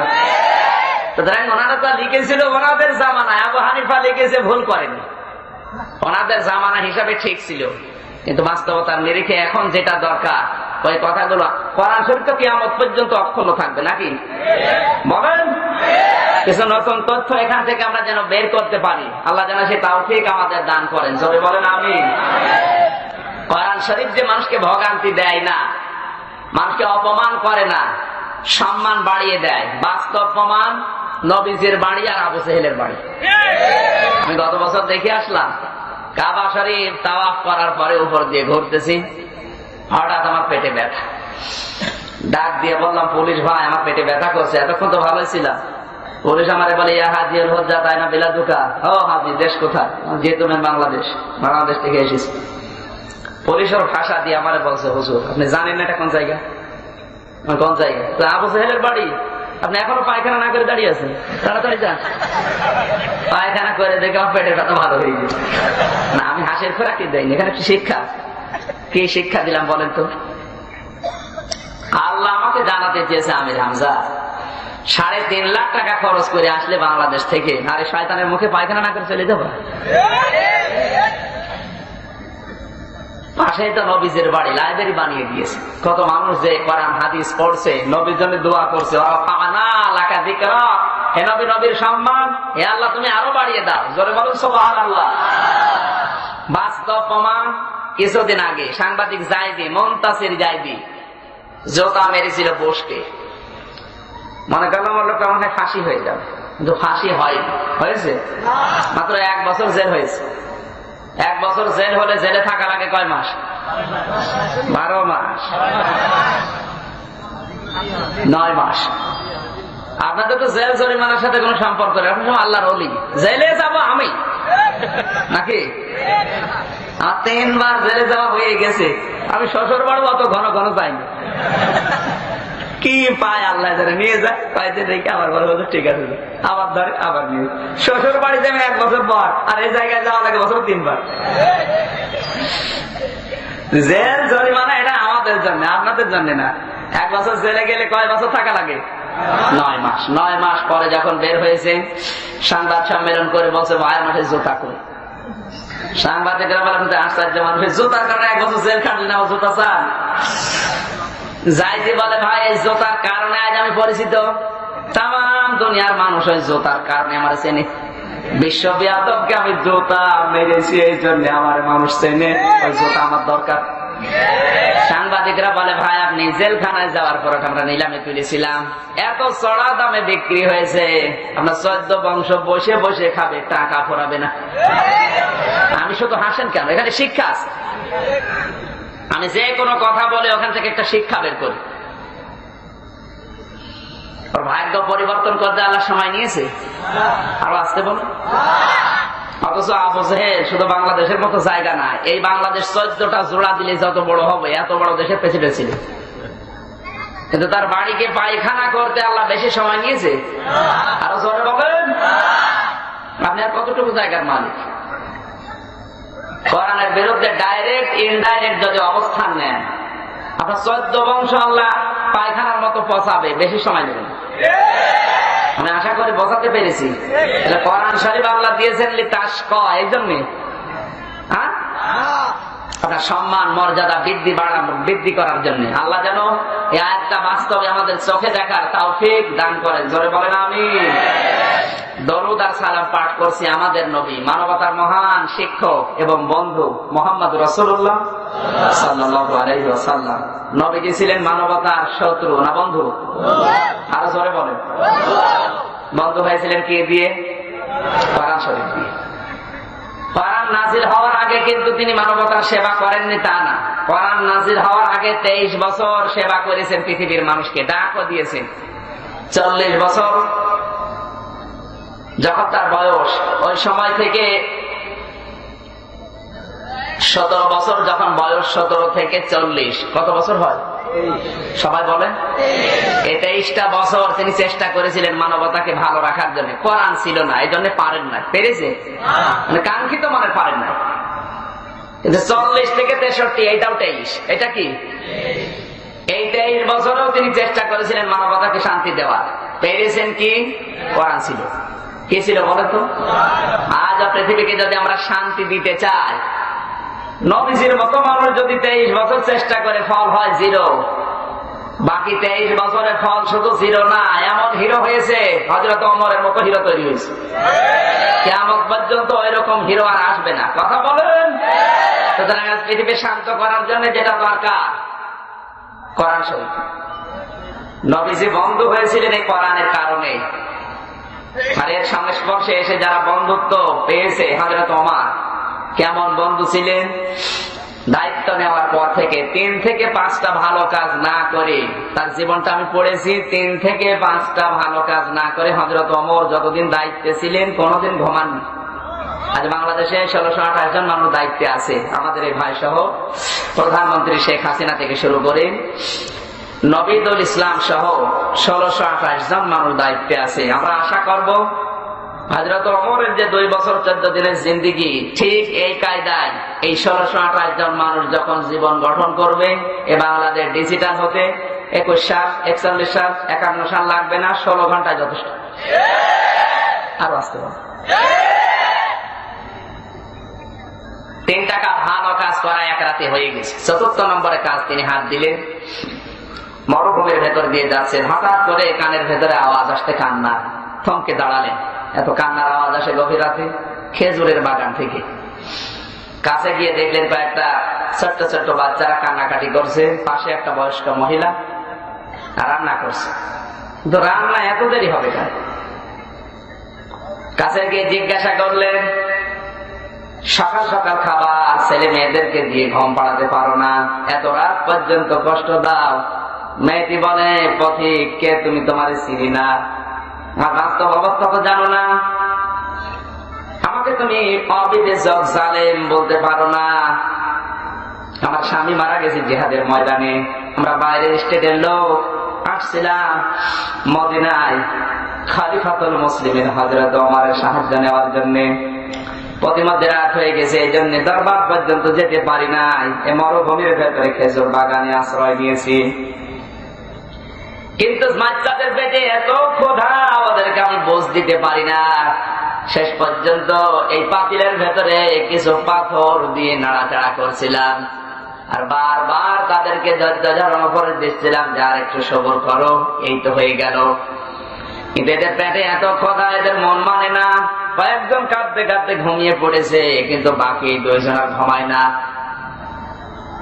এখন যারা ঘুমিয়েছে ওরা যদি ওঠে, ওদের কাছে আমি আর কি জবাব দেব? এজন্য আমারও কান্না আসে। হযরত ওমর ডাক দিয়ে বলেন, বুড়িমা আপনি দাঁড়ান, আমি দেখি কিছু করতে পারি কিনা। এক দৌড়ে চলে গেলেন বাইতুল মালের খাজানচি হযরত আসলামকে ডাক দিয়ে বলে, আসলাম দরজাটা খোলো, কিছু তরকারি আটা বস্তে ভর্তি করো, মুখটা বেঁধে আমার পিঠে তুলে দাও। হযরতে আসলাম বলে, হুজুর আমি তো আছি বোঝা বহন করার জন্য, আপনি কেন কাজ করবেন? হযরত ওমর বলে, আমি যে দৃশ্য দেখে এসেছি, কিয়ামতে আমার বোঝা আমারই বহন করা লাগবে। আর এই টেন্ডেন্সি নিয়ে দায়িত্ব পালন করলে টার্গেট 21 সাল দেওয়া লাগে না। 16 ঘন্টায় যথেষ্ট, আমি যতটুকু জানি।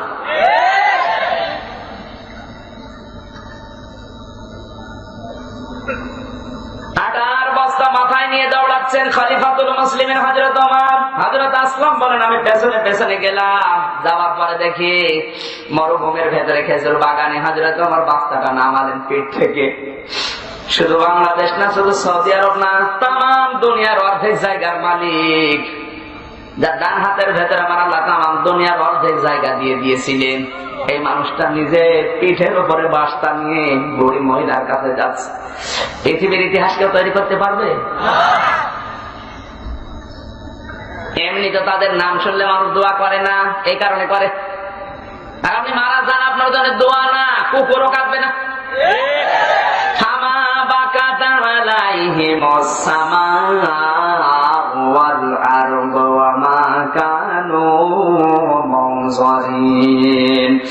সূরা যুকার 25 নম্বর পারা 16 নম্বর পৃষ্ঠা 3 নম্বর লাইনের 29 নম্বর আয়াত। এটা আল্লাহ তাআলা বলেন, পৃথিবীতে এমন মানুষ মারা যায় ওর জন্য আকাশও কাঁদে না, জমিনও কাঁদে না, ইন্না লিল্লাহি পড়ে না। আজকে এক শয়তান মারা গেছে, ইন্না লিল্লাহি পড়ে না। আমি নাম নাই বললাম। আপনার জীবন এমন ভাবে তৈরি করা দরকার, আপনি দুনিয়া থেকে বিদায় নিলে 10টা মানুষ যেন একটু আফসোস করে। আপনি মারা গেলে 10 জন যদি আরো ঢোল বাজায় না, ভালো হয়েছে, আপনি কবরে যান, আপনাকে দিয়ে ডুগি বাজাবে। কথা বলেন। বাস্তা খোলার পরে তিনি নিজে তরকারি করলেন, আটাগুলো পানি দিয়ে তৈরি করলেন, সেদ্ধ আটা দিয়ে রুটিগুলো তৈরি হচ্ছে, ধোঁয়াগুলো এসে চোখে লাগে। হযরত ওমরের চোখ দিয়ে পানি বের হয়, ডাক দিয়ে বলে, রব্বুল আলামিন জাহান্নামের যে আগুন তৈরি হয়ে গেছে, তুমি পানিটা দিয়ে নিভিয়ে দাও। নিজেই বাচ্চাদের মুখে তুলে দিলেন খাবার, মেয়েটাকে বললেন, মা আপনিও খান।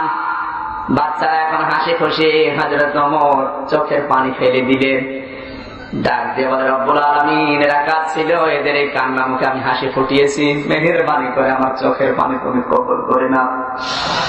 হযরতে ওমরের দিকে তাকিয়ে বড়ি মহিলা তাকে কাঁদতেছে মুসাফির, ডাক দিয়ে বলে, কে আপনি, কাঁদেন কেন?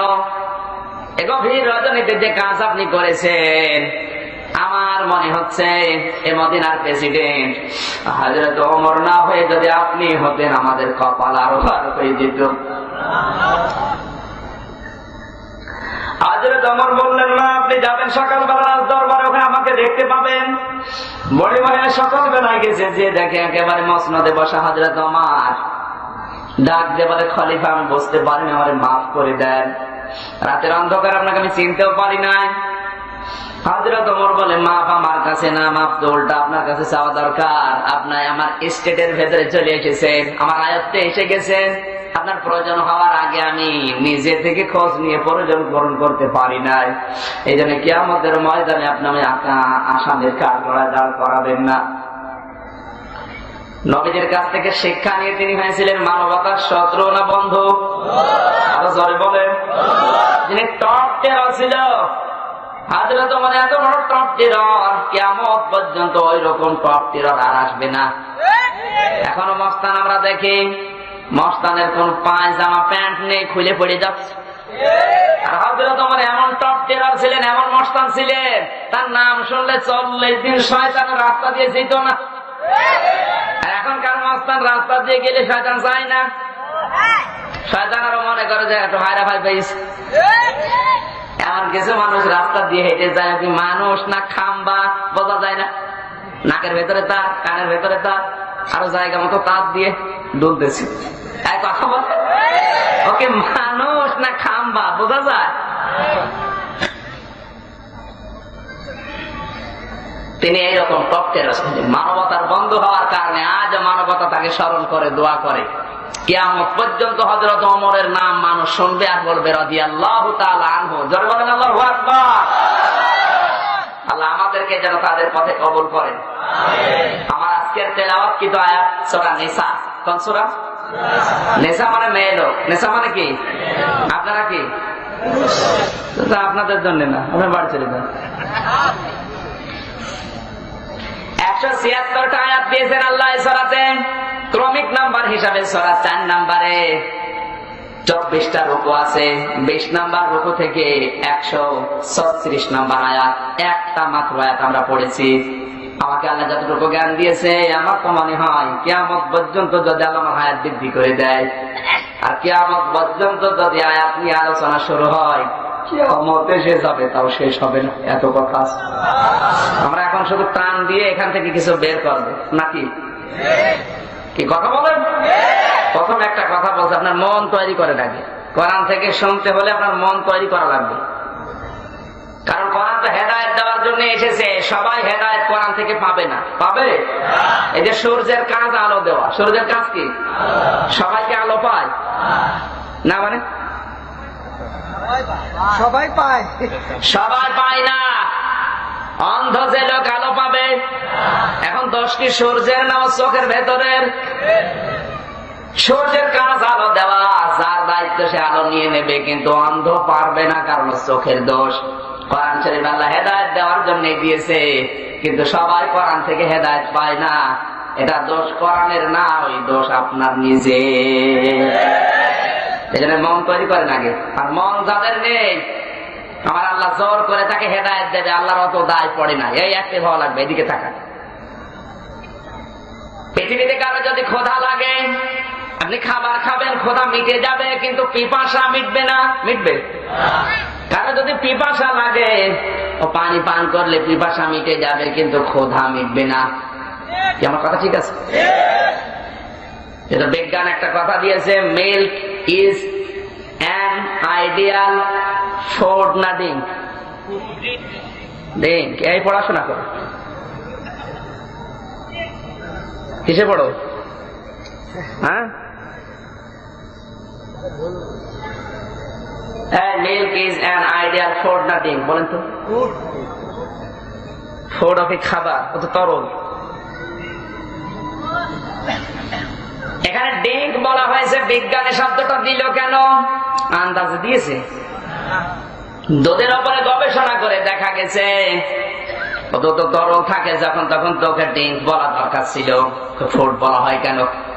ও যখন জমাট বাঁধবে, দই হবে, ঘি হবে, মাখন হবে, সর হবে, তখন আপনি ড্রিঙ্ক বল, ফুড বলেন, অসুবিধা নেই। তো তরল, ওকে আপনি ড্রিঙ্ক না বলে ফুড বললেন কেন? বিজ্ঞান পৃথিবীতে যত খাবার আছে গবেষণা করে দেখেছে, আপনার ক্ষুধা লাগলে খাবার খাবেন, ক্ষুধার চাহিদা মিটবে, কিন্তু পিপাসার চাহিদা মিটবে না। পানি পান করবেন, পিপাসার চাহিদা মিটে যাবে, কিন্তু ক্ষুধার চাহিদা মিটবে না। এই একটাই মাত্র খাবার যেটা খেলে পিপাসাও মিটে যায়, ক্ষুধাও মিটে যায়, এর নাম দুধ। এই জন্য সন্তান হবার পরে প্রথম যে শাল দুধটা, আমার আল্লাহ তো এমনি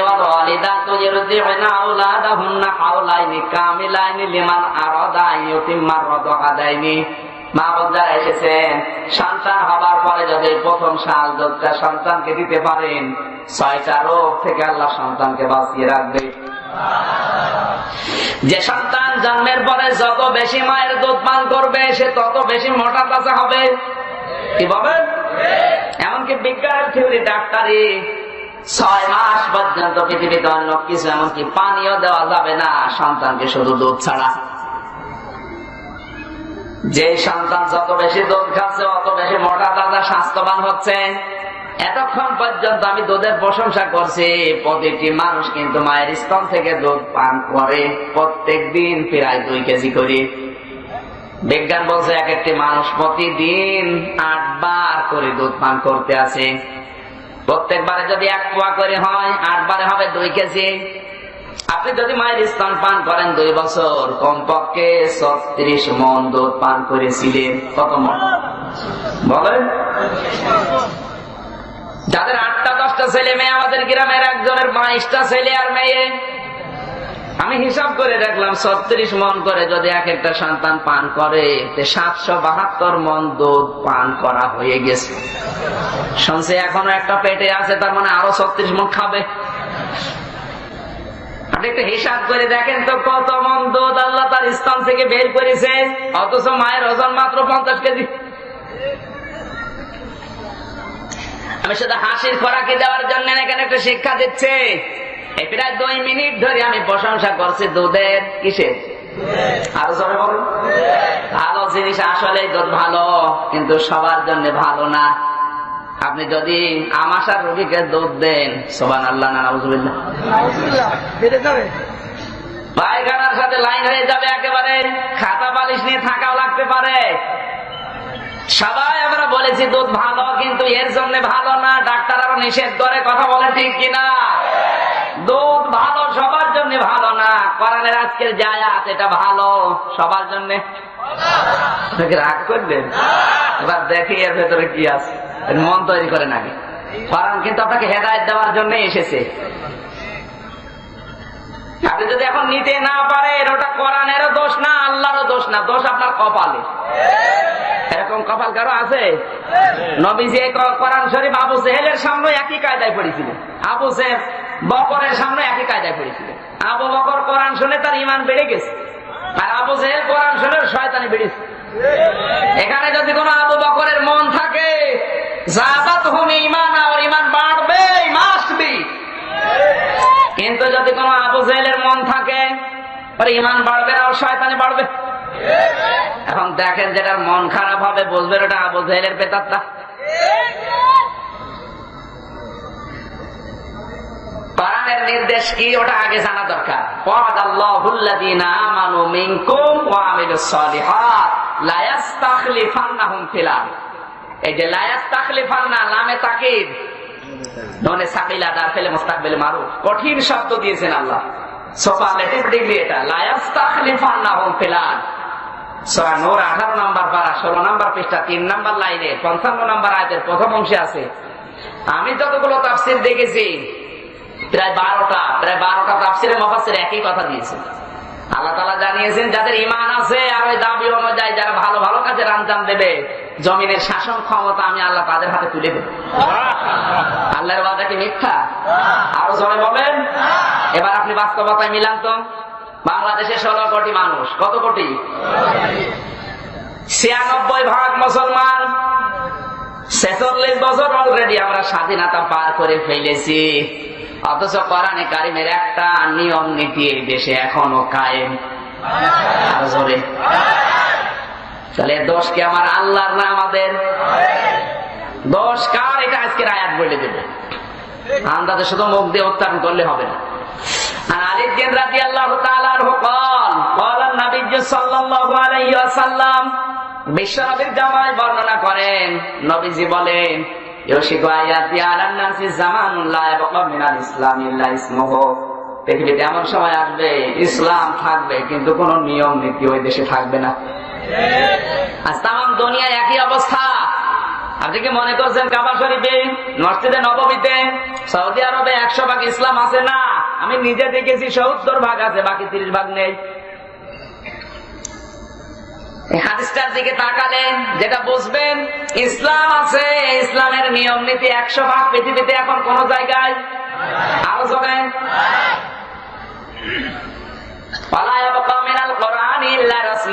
কোরআন শরীফ থাকবে, ঘরে ঘরে কোরআন থাকবে, কিন্তু কোরআনের রসম নীতি নিয়ম নীতি চলবে না। কথা বলে না কেন? আপনি তাকান, আজ কোরআনের কোন নিয়ম এখন নেই। মাসাজিদুহুম আমিরাতুন ওয়া হিয়া খারাবুম মিনাল হুদা, মসজিদগুলো হবে বড় বড়, মোজাইক করা, টাইলস দেওয়া, রং বেরঙের বিশাল বিশাল বিল্ডিং, মসজিদ বানানো হবে, কিন্তু হেদায়েতের হক কথা কোন মসজিদে থাকবে না। আজ বাংলাদেশ কাবা শরীফ পর্যন্ত তাকান, এমন কোন জায়গা নেই যেখানে হেদায়েতের সঠিক কথা বলে টিকে থাকা যায়। কাবা শরীফও যায় না, কারণ ওই দেশের রাজতন্ত্র প্রতিষ্ঠিত। কোরআনে কারিম থেকে সঠিকভাবে যদি আব্দুর রহমান সুদাইসি ব্যাখ্যা করে, তার পরের দিন ওনার ইমামতি শেষ। ওখানে যদি অবস্থা হয়, বাংলাদেশে আপনি কোন মসজিদ দেখাতে পারবেন? কথা বলা লাগবে। একটা মসজিদ আছে? নেই।